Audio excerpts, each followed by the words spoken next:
대강절에 함께 하시기를 간절히 축원을 드립니다. 이미 또 우리 주님께서 이미 여러분 마음 가운데, 여러분의 삶 가운데 이미 와 계신 줄 믿습니다. 또 우리 예배 위에, 지금 이 예배 위에 하나님께서 임재하시고 우리 주님께서 함께 하시는 줄 믿습니다. 그럼에도 불구하고 또 우리는 다시 오실 예수님을 기다리고 있습니다. 주님의 재림을 기다리는 그러한 가운데 있습니다. 우리 주님 빨리 좀 오시라고 우리 한번 인사하겠습니다. 마라나타, 주님 빨리 오세요 하면서 인사하겠습니다. 마라나타, 마라나타. 별로 빨리 오시기 원치 않는 얼굴도 있는데 빨리 오시면 좋습니다. 우리 주님께서 항상 여러분과 함께 하시기를 바랍니다. 오늘 저는 본 말씀 받들어서 우리 주님의 그 오심의 진정한 의미가 무엇인가 한번 함께 오늘 본문을 통해서 묵상하며 이미 와 계신 우리 주님의 그 은혜가 우리 삶 가운데서 아름답게 열매있기를 간절히 축원을 드립니다. 특별히 오늘 예배 후에는 또 우리가 하나님께서 한 해 베푸시는 은혜를 결산하는 한번 뒤돌아보는 그러한 시간도 가질 예정입니다. 또 우리 새해를 바라보는 그러한 소망의 또한 자리로 갖게 될 것입니다. 뒤 돌아봄과 앞 바라봄의 그러한 자리가 바로 오늘 드려지는 그런 예배 후에 있을 공동회와 법인체 총회라고 생각합니다. 또 우리가 지금 드리고 있는 바로 이 대강절 절기도 또 이러한 이중적인 의미를 가지고 있습니다. 우리 예수님께서는 이미 2000년 전에 오셨습니다. 우리 예수님의 first coming이죠. 예수님의 처음 오심이 있었고요. 그리고 우리 예수님께서는 또한 다시 오실 것입니다. 그래서 우리 예수님의 그 재림, 예수님의 재림을 다시 오심을 우리는 기다리는 그런 가운데 있다고 볼 수 있습니다. 주님의 파루시아를 우리가 기다리면서 우리는 살아가는 존재라고 할 수 있습니다. 그러므로 우리는 이미 오신 예수님을 다시 오심을 기다리는 그러한 사이에 있는 존재라고 할 수가 있는 것입니다. 우리 예수님을 믿고 또 우리 예수님을 간절히 기다리는 우리들의 모습은 그러나 또한 굉장히 현재적인 우리 예수님의 오심이 과거나 미래의 사건이 아니라 오늘의 현재적인 사건이라는 것도 우리가 생각하게 되는 것입니다. 이미 예수님을 믿고 주님을 영접한 사람들에게는 성탄절뿐만 아니라 이미 우리 예수님께서 매일매일 찾아와 주시고 우리 가운데 함께 하시는 줄 믿습니다. 요한계시록 3장 20절에 이렇게 말씀하고 있습니다. 보아라, 내가 문 밖에서 문을 두드리노니 누구든지 내 음성을 듣고 문을 열면 나는 그에게로 들어가서 그와 함께 먹고 그는 나와 함께 먹을 것이다. 주님의 음성을 듣고 주님의 음성 똑똑똑 두드리시는 사랑하는 아무개야 내가 왔다고 마음의 문을 두드리시는 그 주님의 음성을 듣고 마음의 문을 활짝 열면 우리 주님을 그래서 맞이하면 주님께서 그 사람에게로 들어가서 그와 함께 음식을 먹고 그와 함께 거할 것이라고 하는 오늘 귀한 말씀, 요한계시록에 있는 이 말씀, 라오디게아에 주시는 이 예언의 말씀이 있는 것입니다. 오히려 이 대강절의 의미는 우리가 예수님을 기다리기도 하지만 또한 우리를 기다리시는, 우리들의 마음의 문을 열어주기를 원하시는 기다리시는 그 주님을 우리 또한 기억하게 되는 것입니다. 이미 예수님을 영접한 우리들에게는 이 말씀, 문을 열라는 말씀이 또한 새롭게 들려올 수도 있지만 세상에 아직도 예수님을 알지 못하는 사람들이 너무나 많습니다. 우리 예수님이 매일 문을 두드려도 예수님의 음성을 듣지도 못하고 또한 들었어도 감히 예수님을 모셔드리려고 그 문을 열지 못하는 용기 없는 사람들, 결단하지 못하는 사람들, 두려워하는 사람들이 너무너무 많다는 것입니다. 이 세상에 70억의 인구가 있지만 아직도 예수님을 믿는 사람은 20억밖에 안 됩니다. 50억의 사람들이 아직도 예수님을 또한 영접해야 할 그런 사람들, 아직 성탄절이 오지 않은 사람들이 있다는 것입니다. 사랑하는 우리 성도님들, 이미 우리 주님을 마음의 문을 열고 우리 여러분들의 영혼의 집에 예수님을 다 모신 줄 믿습니다. 그런 사람은 복 있는 사람, 진정으로 복 있는 사람입니다. 사도 바울 선생님은 오늘 본문 말씀 1절에서 4절 말씀에서 주님 안에 있는 성도들의 모습에 대해서 말씀하고 있습니다. 다시 말해서 이미 성탄절을 경험한 사람들의 성숙한 예수님을 닮아가는 삶의 모습, 성도들의 신앙의 영적인 덕목들에 대해서 말씀하고 있습니다. 오늘 본문에 아주 중요한 단어가 나오는데 사도 바울 선생님이 너무너무 좋아했던 단어이고 사도 바울 선생님의 신학의 중심 단어이기도 합니다. 그것은 엔 크리스토, 인 크리스투스라고 하는 그 말입니다. 오늘 본문에 보면은 인 크리스투스, 바로 예수 그리스도 안에라는 말입니다. 굉장히 중요합니다. 예수 그리스도 안에서 여러분들에게 어떠한 일들이 있을 터인데 그리고 이제 15가지가 쫙 나옵니다. 저는 이제 이것이 이제 우리가 수평 이렇게 이제 가로로 수평으로 이 말씀이 이렇게 기록되었는데 한번 세로로 한번 다 적어봤습니다. 격려, 사랑, encouragement, 사랑, love, 또 위로, 또 성령의 교제, 동정심, 자비, 같은 생각, 같은 사랑, 뜻을 합하여 한 마음, 경쟁 음침으로 하지 말고 허용으로도 말고 겸손한 마음으로 자기보다 서로 남을 낮게 여김, 자기 일만 하지 말고 다른 사람의 일도 돌보아주고. 15가지를 정말 너무너무나 짧은 구절 같은데 사도 바울 선생님이 예수 그리스도 안에 있는 사람들의 모습, 예수 그리스도와 함께하는 성령의 사람들의 모습을 이렇게 다양한 신앙의 열매들로 표현하고 있는 것을 읽게 되었습니다. 너무너무 풍성하고 너무 아름다운 그러한 영적인 모습들이라고 할 수가 있습니다. 우리 사랑하는 성도님들, 제가 15가지 읽었는데 여러분들에게 마음에 와 닿는 말씀이 있죠? 그 단어가 있죠? 어떤 사람에게는 격려, encouragement, 어떤 사람에게는 사랑, love, 어떤 사람은 incentive, Zuspruch, 다가가서 말을 건네는 위로의 말, 독일어가 참 좋은 것 같아요. Zuspruch, 다가가서 말을 건네는 성령의 구제, Gemeinschaft, 그리고 동정심, 이런 정말 Herzlich Neinigung 같은 함께하는 그런 마음, 자비하는 심파티 같은 말하면도 있고요. 그리고 same mind, 똑같은 생각하는 것, same mind, same love, 그리고 뜻을 합하는 것, 서로 영적으로 또 마음으로 하나가 분대하는 것입니다. Herzlich einander 분대하는 것입니다. 그리고 same mind뿐만 아니라 one mind도 있습니다. 한 마음, 그리고 경쟁하지 말라는 것입니다. 세상 사람들처럼 막 서로 높아지려고 하지 말라는 것이죠. 그리고 허용을 하지 말라. 자꾸 자기에게 뭔가 이제 자기가 영광받으려고 하는 마음을 하지 말라는 것이죠. 그리고 겸손한 마음. 그리고 다른 사람을 자기보다 더 낮게, 독일어에서는 here, 더 높게 여기고 영어에서는 better, 더 아주 좋게 여기라는 것입니다. 다른 사람을 더, 이거 한국말을 잘 해야 돼요. 다른 사람을 나보다 낮게 여기는 게 아닙니다. 다른 사람을 더 높게 여기라는 것입니다. 그리고 자기 일에만 몰두하지 말고 다른 사람의 일도 돌봐줘라. 다른 사람의 일도 돌봐주라는 것입니다. 인터리스트를 가지라는 것이죠. 자기 일만 신경 쓰지 말고. 이런 15가지의 아름다운 신앙의 덕목들을 쫙 나열하고 있습니다. 이 사람들이 예수 그리스도 안에 있는 신앙인들, 예수님의 이미 성탄절이 이미 임한 사람들의 모습이라고 하고 있는 것입니다. 여러분들 어떻습니까? 우리가 하나님의 일을 하는 사람들에게는 항상 좋은 일만 있나요? 네, 아니죠. 이건 미리 얘기하면은 교회 잘 안 나와요. 그렇기 때문에 교회 나오면 좋은 일이 있습니다, 축복받습니다 이렇게 얘기하지만 예수님을 믿은 다음부터는 여러분들 고난이 따를 수 있습니다. 교회 안팎으로 영적인 도전들이 있을 수 있습니다. 시험과 고난들이 있을 수 있습니다. 그래서 사도 바울 선생님께서 수업 많은 편지를 쓰고 이렇게 늘 염려하면서 고난과 시험을 잘 이겨내는 그러한 성도들, 그리고 다른 사람들의 그런 어려움 가운데도 담당하는 그러한 성숙한 신앙인들이 되라고 바울은 수많은 편지들을 썼던 것입니다. 예수님을 한 번 믿기만 하면 모든 일이 자동적으로 잘 될 것이라고 생각하는 것은 착각입니다. 예수님 믿기 전에는 아무런 문제가 되지 않았던 일들이 어려운 문제들이 될 수 있습니다. 여러분 어떻습니까? 우리 독일에서는 상관이 없죠? 유럽에서는 상관이 없는데 우리나라에서는 술, 담배가 문제가 될 수가 있습니다. 어떻습니까, 여러분?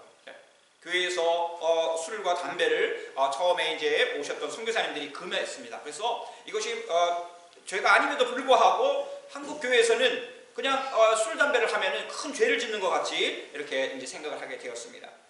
여러분 어떻습니까? 독일에서 어떻습니까? 술 마셔도 되나요, 안 되나요? 안 되죠. 네, 그런데 술을 수도원에서 만들었어요. 그러니까 완전히 이게 정신이 좀 어지럽죠. 예. 수도원에서 그것도 수도사들의 막 얼굴을 붙여가지고 파는 그런 세상이 되었습니다. 그러니까 한국에서 와서 이거 보니까 술의 문제는 음료수 석회가 많으니까 이제 물을 걸러 먹다 보니까 이렇게 이제 좀 알코올 도수가 낮은 그런 이제 맥주를 만들게 되는 거죠. 여러분 어떻습니까? 예수님을 믿고 한국에서 계속 술 장사를 하면 될까요, 안 될까요? 보내줄 수가 없죠. 예수님을 믿는 다음에는 바로 그것을 딱 그치는 그런 경우도 있습니다. 어떤 분은 장로님이 되고 나서는 사업상 할 수 없이 이제 이렇게 술 대접을 하고 이러던 것도 딱 끊어버렸어요. 이런 게 영적인 용기인 것이죠. 우리 한국에서만 이루어지는 것입니다. 뭐 독일에서는 뭐 사업상 그런 접대하고 이런 것은 별로 없을 것 같아요. 아무튼 정말 사소한 일이지만 문화적인 가치 기준들이지만 예수님을 믿으면서 어려워지는 경우가 있다는 것입니다. 어렵고 힘든 사람을 돌보는 데 있어서 영적으로 더 예민해지죠. 그전에는 마음이 뭐 답답하고 딱딱하고 가난한 사람들이라는 사람들에 대해서 별로 신경도 안 썼는데 예수님을 믿고 난 다음에는 어렵고 힘든 사람들을 돕는 일에 더 예민해지고 정말 진정성을 가지고 영적인 부담감을 갖게 되는 것입니다. 친구들과의 관계도 달라질 수가 있습니다. 친구들과의 대화가 달라질 수 있어요. 예수님을 아주 믿게 되면은 대화가 예수님 중심으로 가게 되는데 친구들이 예수님을 알지 못하면은 또 예수님을 전하려고 하면은 거부하는 경우가 있습니다. 그래서 친구들과의 관계도 어려울 수 있죠. 또 이웃과의 관계도 어려울 수 있습니다. 가족과의 관계도 어려울 수가 있죠. 그리고 예수님을 알기 전에 아무런 의미가 없던 것들도 새로운 의미로 다가오기 시작합니다. 이게 이제 영적인 우리가 비밀이라고 할 수가 있는 것이에요. 이것도 얘기하면 사람들이 못 알아듣습니다. 같은 이 사이클이 틀리기 때문에. 근데 예수님을 믿고 난 사람들끼리의 대화 속에서는 서로 아멘, 아멘 하는 것이죠. 오늘 우리 함요한 집사님 기도하셨던 것처럼 정말 구구절절 그 기도 내용들 하나님께 드려진 그 기도가 우리 신앙 고백이잖아요. 같은 사람, 같은 가정, 같은 자녀일지라도 예수님을 주님으로 영접하면 그 다음에 바라보는 시각이 달라지기 때문에 같은 가족일지라도 이웃일지라도 주님의 눈으로 이웃을 바라보고 자녀를 바라보고 남편과 아내의 관계를 바라보게 되면 완전히 달라 보입니다. 물질도 마찬가지입니다. 물질도 예수님 믿은 다음에는 예수님 믿기 전에는 내가 수고해 번 것이라고 생각하지만 예수님 믿은 다음에는 이 물질조차도 하나님의 선물이고 나는 이 물질의 관리인이다. 주인은 하나님이시라고 하는 그러한 마음이 그러한 또한 고백이 있는 것입니다. 실제로 그렇고요. 우리는 관리인인 것이죠. 청지인 것이고요.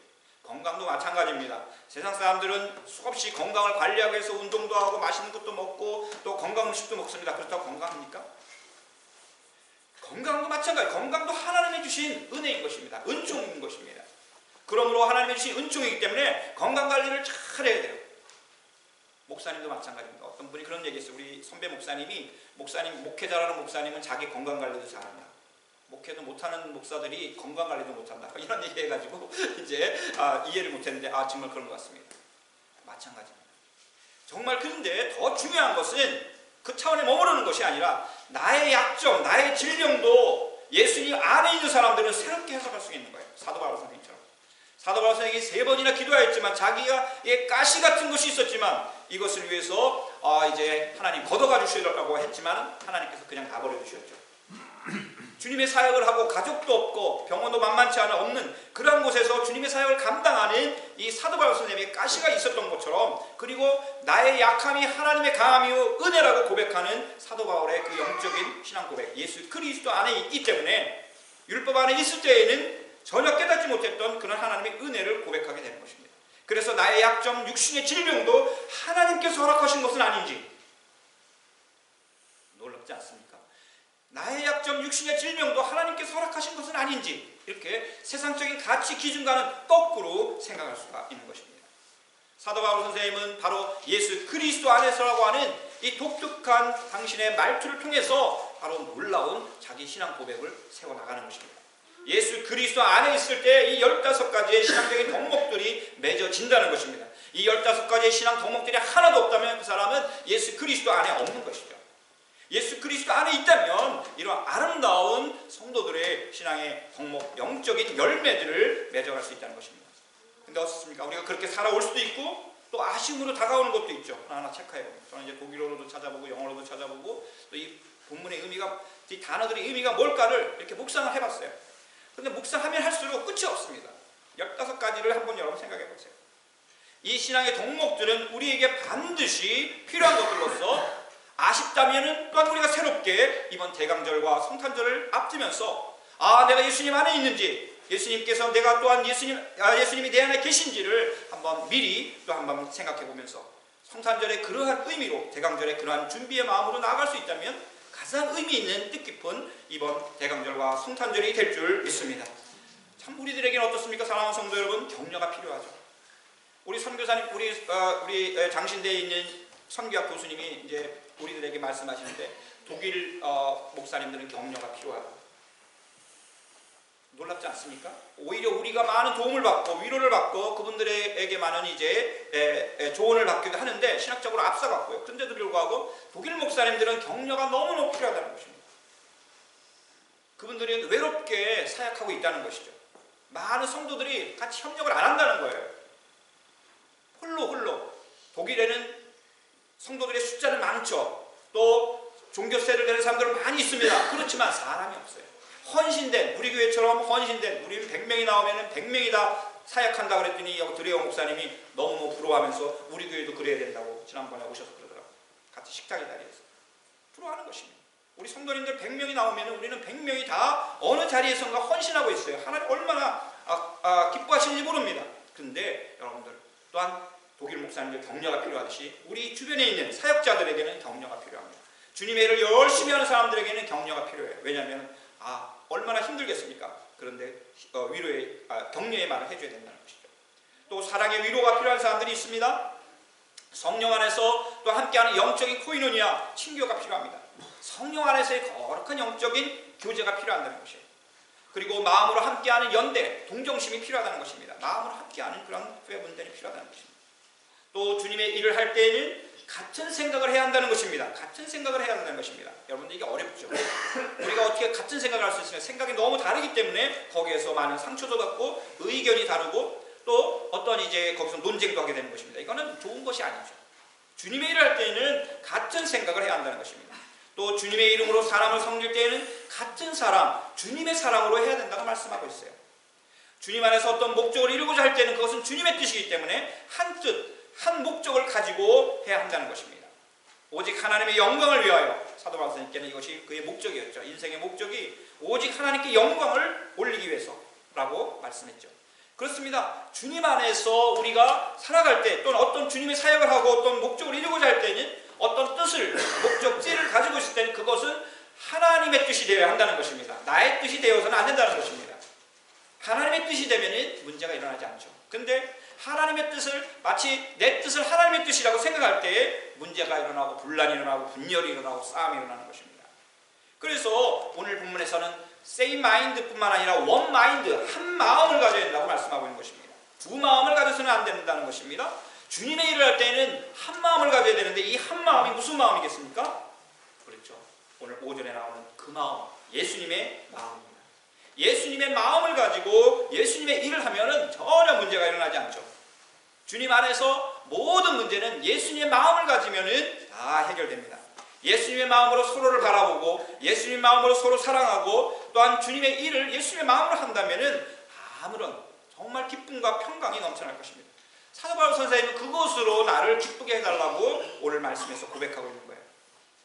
그 사람, 그 교회, 그 나라, 바로 예수님의 마음을 가지고 하는 사람은 성숙한 사람, 성숙한 교회, 하나님의 나라를 이루게 될 줄 믿는 것입니다. 그리고 주님의 일을 할 때에는 두 가지가, 네거티브한 거 두 가지가 나옵니다. 경쟁심이나 허영으로 하지 마라. 경쟁심과 허영은 어디서 나옵니까? 그 다음 단어가 상충되는 거예요. 겸손. 교만한 마음과 태도에서 이 경쟁심과 허영이라는 게 나오는 것입니다. 서로 높아지려는 게 경쟁심이죠. 경쟁하면서 낮아지려고 경쟁하면은 할렐루야, 좋은 거죠. 그런데 서로 높아지려고 합니다. 세상적인 가치관이 그렇지 않습니까? 세상적으로는 내가 높아져야만, 내가 가장 높은 곳에 있어야만, 다른 사람을 찍어 누르고 내가 그 위에 서야만 성공이라고 생각해요. 여러분들, 그것은 하늘나라의 가치관이 아닌 것입니다. 예수 그리스도 안에서는 겸손, 자기가 낮아지는 것입니다.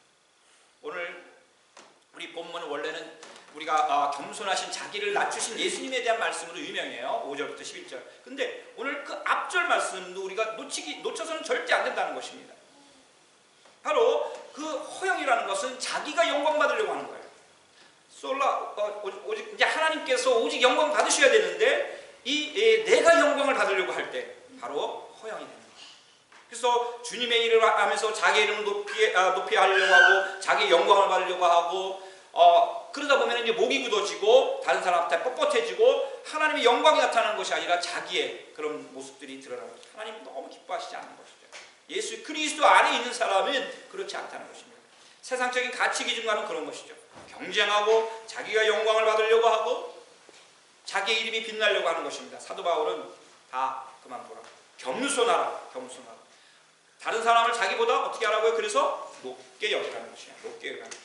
세상 사람들은 다른 사람 위에 올라서야 좋아하지만 그걸 성공이라고 하지만 여러분들 그런 사람이 있습니까? 내가 아무리 높은 곳에 올라갔다고 해도 내가 성공했다고 해도 내가 높은 곳에 올라가 보니 이미 나보다 더 높은 곳에 있는 사람이 있는 것입니다. 경쟁의 산에서는 아무도 승리할 수가 없습니다. 높은 산은 항상 있는 것입니다. 그리고 그 위에 누군가가 이미 올라가 있는 것입니다. 그 한 사람이 있겠죠? 그 사람 항상 거기에 서 있을 수 없습니다. 그러므로 이 경쟁의 산에서는 오직 열등감과 좌절만이 있게 되는 것입니다.